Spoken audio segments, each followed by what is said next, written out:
सुबह सुबह मिलता है ये 4 संकेत तो आपको समझ लेना चाहिए कि भगवान का वास आपके घर में हो चुका है। जब आप भगवान की पूजा पाठ करते हैं तो भगवान का वास तो आपके घर में होता ही है, चाहे वो प्रत्यक्ष रूप से हो या अप्रत्यक्ष रूप से हो।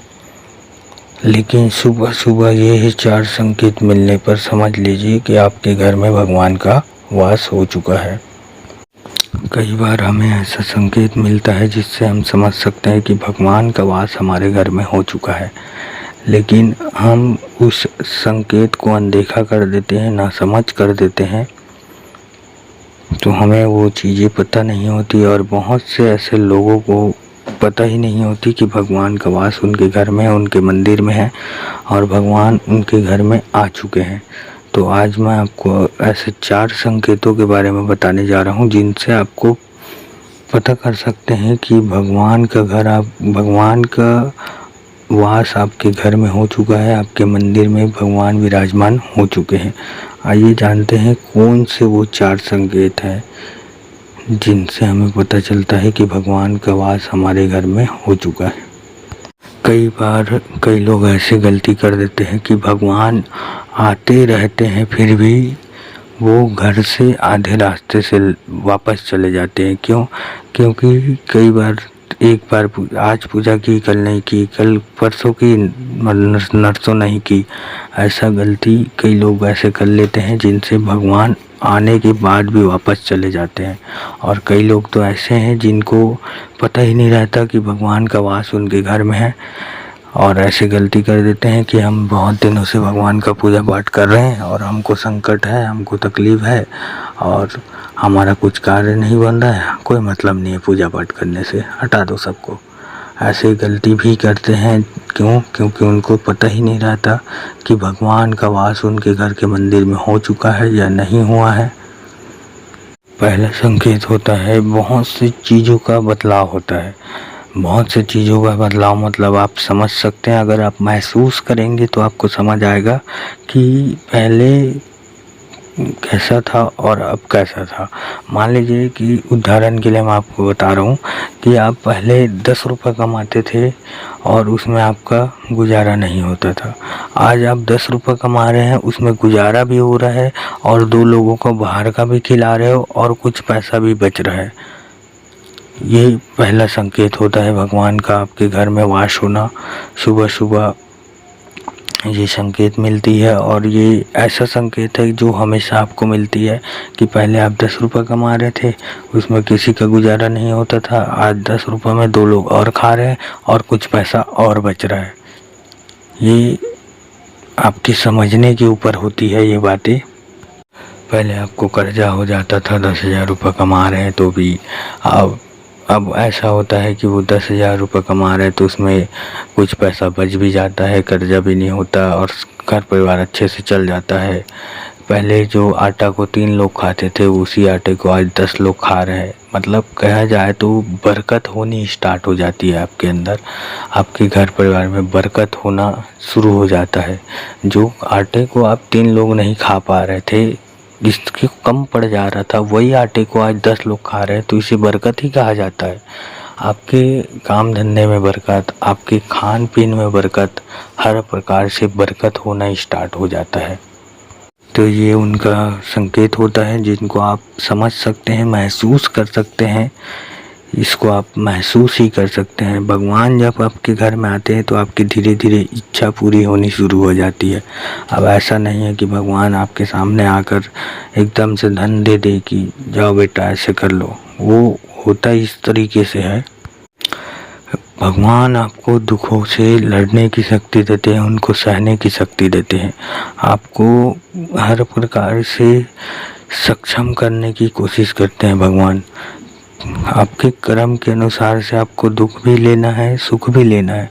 मान लीजिए कि होता ऐसा है कि आपको पहले एक एक्सीडेंट होना था, उसमें आपकी मृत्यु तय थी, लेकिन आप कहीं ना कहीं से वहाँ एक्सीडेंट छोटा सा खरोच आता है, आप उसमें बच जाते हैं और आपको पता चलता है कि इसमें मेरी मृत्यु तय थी, मैं मरने वाला था, लेकिन भगवान की कृपा से छोटा सा खरोच आया। ये भगवान का ही संकेत होता है। ये भगवान का पूरा संकेत होता है और वो आपको समझाने की तरीके भी है ये, और बताने का और समझाने का ये एक माध्यम भी है। समझा जाए तो मान लीजिए कि आपके सर पे एक ईंट गिरने वाली थी 5 किलो की, वो ईंट तो गिरेगी, क्यों आपको वो ईंट इसलिए गिरेगी क्योंकि आपने उस ईंट का कर्म आपने कमाया है। लेकिन भगवान की कृपा से वो ईंट गिरेगी तो वो 100 ग्राम का गिरेगी, 50 ग्राम हो जाएगा, 10 ग्राम हो जाएगा। ये भगवान का संकेत होता है। तो वो सुबह सुबह कौन से ऐसे 4 संकेत मिलते हैं, आप उस विषय में बात कर लेते हैं, तो वीडियो को ध्यान से सुनना। सबसे पहला संकेत होता है ब्रह्म मुहूर्त में आपकी आंखें खुलना, और ब्रह्म मुहूर्त में आपको सपने दिखाई देना। सपने कैसे दिखाई देते हैं, जैसे कि सुबह सुबह आप नहा धोकर मंदिर में खड़े हैं, मंदिर में आरती कर रहे हैं, मंदिर में पूजा कर रहे हैं या मंदिर जा रहे हैं, ये सबसे पहला संकेत होता है जो आपको बताता है कि भगवान का वास आपके घर में हो चुका है। दूसरा संकेत होता है कि ब्रह्म मुहूर्त में आपको मंदिर का घंटी सुनाई देना, शंख सुनाई देना, नाम सुनाई देना, मंत्र सुनाई देना, बहुत से ऐसे चीज़ें हैं जो सुनाई देती है। नाथ सुनाई देना, डमरू की आवाज़ सुनाई देना, आपको कोई मंत्र का राम नाम सुनाई देना, हनुमान नाम सुनाई देना, शिव शिव सुनाई देना, ये भगवान का दूसरा संकेत होता है जो आपको ब्रह्म मुहूर्त में मिलती है और आपको ये बताती है कि भगवान का वास आपके घर में हो चुका है। तीसरा संकेत आपको मिलता है कि जब आप सुबह सुबह नहा धोकर तैयार होते हैं तो आपको अजीब सी खुशबू महसूस होती है, अजीब सी खुशबू आती है आपको, जो कि आपको बताता है कि भगवान का वास आपके घर में हो चुका है। ये खुशबू अजीब से ही रहता है कि ना किसी आपके घर परिवार से आ रही है, ना आपके घर से आ रही है, ना आपके अंदर से आ रही है, ना आपने इत्र छिड़का है, ना परफ्यूम लगाया है। वो एकदम मनमोहक खुशबू रहता है, गुलाब का, केवड़े का, मोंगरा का, बहुत से ऐसे अजीब टाइप का ही खुशबू रहता है। कई ऐसे खुशबू रहते हैं भगवानों का जो आपने कभी वो खुशबू देखा ना हो, सुगंध न लिया हो, देख तो नहीं सकते, सुगंध न लिया हो, ऐसा खुशबू रहता है। और ये खुशबू आपको आपके घर के मंदिर के आसपास ही आती है। जैसे कि आपका घर का मंदिर आपके हॉल में है तो हॉल में खुशबू आएगा, घर के रूम में है तो रूम में खुशबू आएगा, पर्सनल रूम है तो पर्सनल रूम में खुशबू आएगा। जितना आप मंदिर के नज़दीक जाओगे उतना ये खुशबू महक बढ़ते चले जाएगी। ये आपको तीसरा संकेत होता है कि भगवान का आपके घर में वास हो चुका है। ये सुगंध और ये महक देवताओं का होता है, देवी देवताओं का होता है। मैं आपको बता दूं, आपके घर में जब कोई नेगेटिव ऊर्जा रहती है तो आपके घर में दुर्गंध वास आती है, जलने का वास, गटर का वास, गाय सुअर मर गया ऐसा वास। लेकिन जब आपके घर में देवताओं का वास होता है तो खुशबू महक आती है आपको। चौथा संकेत होता है कि जब आप मंदिर में जाते हैं पूजा करने के लिए, बैठने ही वाले रहते हैं या मंदिर की साफ सफाई करते रहते हैं, तो आपके दरवाजे पे कोई ना कोई आ जाता है। कोई ना कोई का मतलब कुत्ता, गाय, बिल्ली या कोई बाबा या कोई मांगने वाला, ऐसे कोई ना कोई आपके घर के दरवाजे पे आ जाएगा जब आप मंदिर की साफ़ सफाई कर रहे हैं या पूजा कर रहे हैं, या तो फिर आप मंदिर में पूजा करने जाने ही वाले थे जस्ट, ऐसे में आपके घर के सामने कुत्ता, बिल्ली, गाय या कोई मांगने वाला या कोई साधु या बाबा, ऐसे कोई भी आ जाता है। और ये एक बार नहीं होता, बार बार यही होता है। जैसे ही आप पूजा करने के लिए जाते हैं तो कोई ना कोई आ जाता है।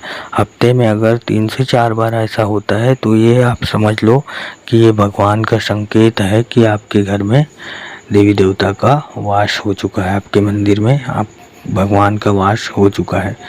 गौ माता भगवान का ही स्वरूप है, माता लक्ष्मी की स्वरूप है, और वही उसी प्रकार से कुत्ता भैरव बाबा की सवारी है, भैरव बाबा के साथ चलते हैं, उनके अगर आपको भैरव बाबा को प्रसन्न करना है तो काले कुत्ते को भरपेट खाना खिलाइए, भैरव बाबा ऐसे प्रसन्न हो जाते हैं। और बहुत से ऐसे जानवर हैं जिनको हमारे वेदों पुराणों में बताया गया है कि ये भगवान को संकेत देते हैं।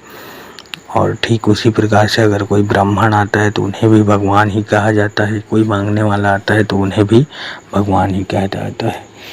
तो मुझे ये जानकारी पसंद आई होगी, आशा है मुझे ये जानकारी पसंद, तो मुझे आशा है ये जानकारी आपको पसंद आई होगी। चैनल पे नए हैं तो चैनल को लाइक कीजिए, शेयर कीजिए, सब्सक्राइब कीजिए। मिलते हैं एक नई जानकारी के साथ। आपका अगर कोई भी कमेंट प्रश्न अगर होगा तो आप कमेंट बॉक्स में प्रश्न कर सकते हैं, हम आपको जवाब देने की बिल्कुल कोशिश करेंगे। मिलते हैं एक नई वीडियो के साथ। माँ बाबा भोलेनाथ से प्रार्थना करता हूँ आपको हमेशा स्वस्थ रखे, खुश रखे, आपके घर परिवार को खुश रखे और आपके घर में बाबा भोलेनाथ स्वयं वास करे। ओम नमः शिवाय, ओम नमः शिवाय, ओम नमः शिवाय।